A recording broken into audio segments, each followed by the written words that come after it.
Goku explained to Caulifla that in order to get Super Saiyan 3, she needed to go to King Kai's planet in order to learn it. So he takes her there, and not only is she learning Super Saiyan 3, but she gets the added benefit of also learning Kaioken, which is one of King Kai's most famous techniques.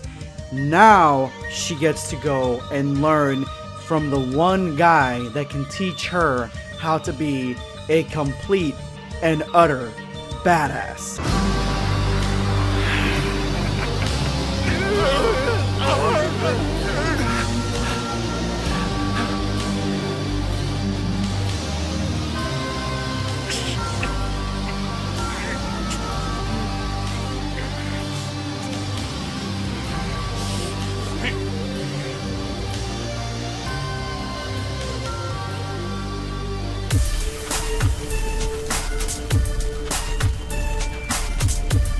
Prepare yourself, damn Saiyan. If you are new to the channel, make sure to hit that subscribe button and turn on notifications. That way you never miss a video.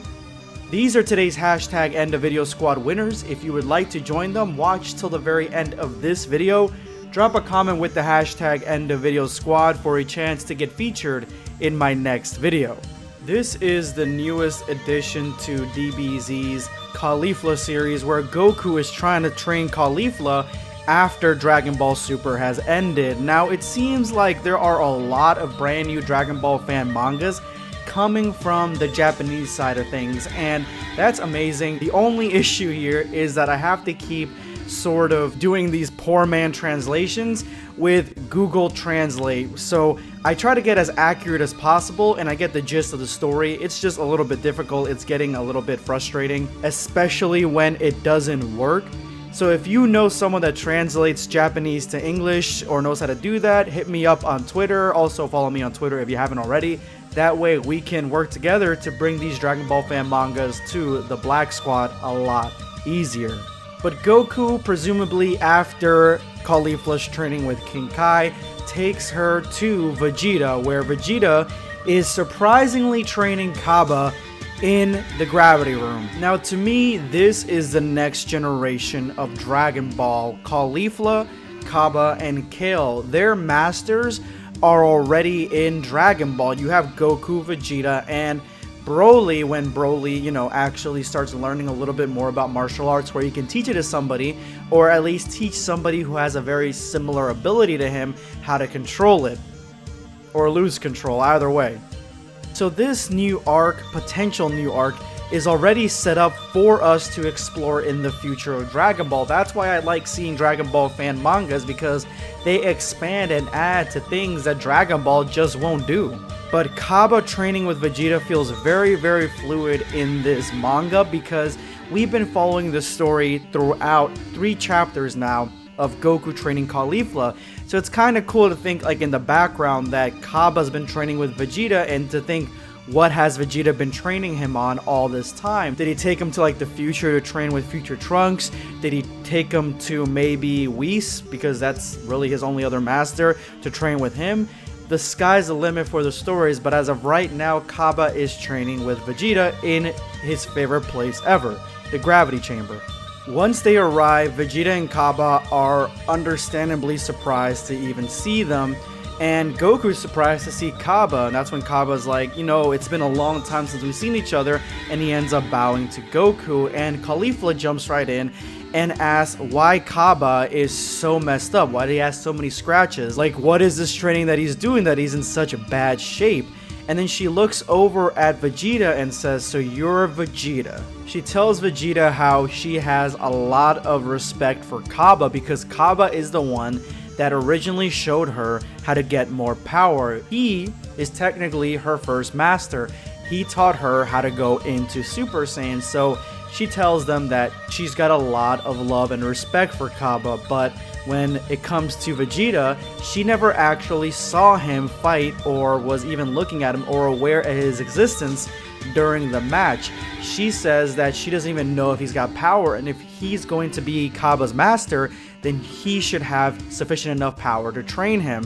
she explains how Goku went into Ultra Instinct Omen, went into Ultra Instinct, and got way more powerful throughout, showing his power, showcasing it throughout the tournament. But unfortunately, Vegeta, he wasn't anywhere to be found for her, and she didn't see anything special about him throughout the match, throughout the Tournament of Power. And that is when Vegeta starts laughing. And Caulifla's like, "Why are you laughing, man? Do I look like a joke to you?" Vegeta tells Caulifla that he noticed her.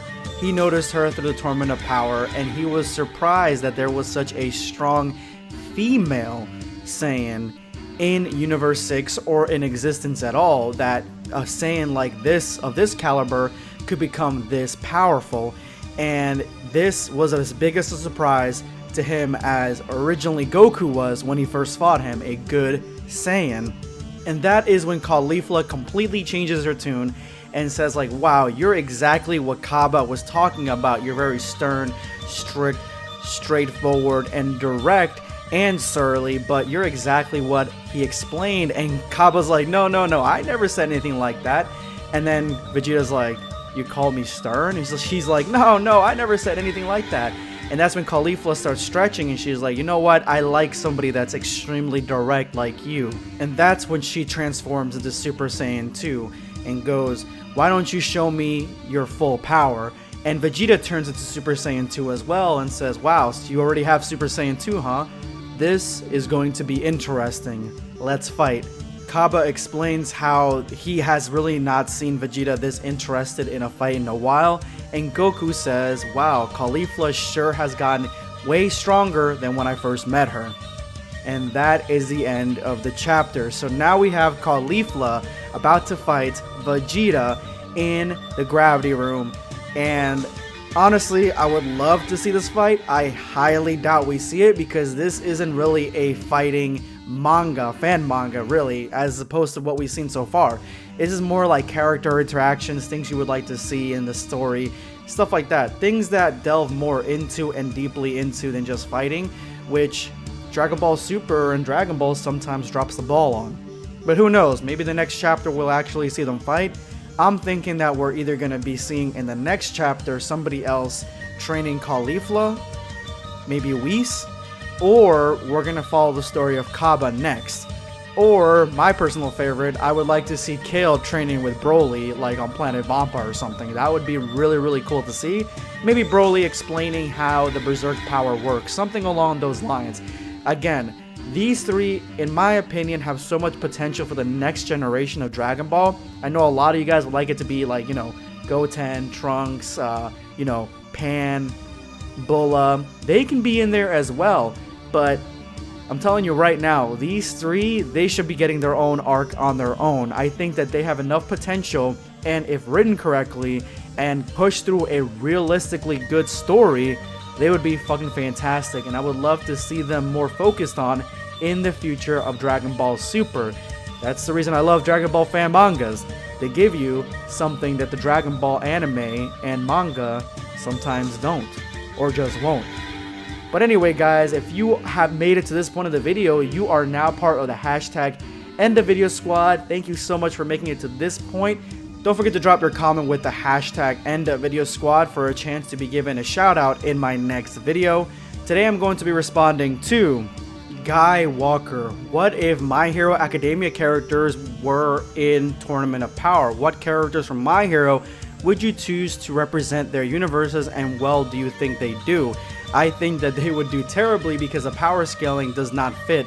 The power scaling would be all over the place. You would have to bump the My Hero characters up immensely. Even All Might at his prime wouldn't really stack up to most characters in Dragon Ball, so you really have to push for them to be stronger and equalize them a little bit more. What I love to see is Gohan as Great Saiyan Man in the My Hero universe. Now that would be really cool, and it'd be cool to see if like other people's quirks, like maybe one that stops people from transforming, or maybe reduces power, brand new quirks to combat Saiyans or Dragon Ball Z characters. That could also be a thing. But thank you so much for your comment. This is going to be Blackscape signing off. Take care, guys.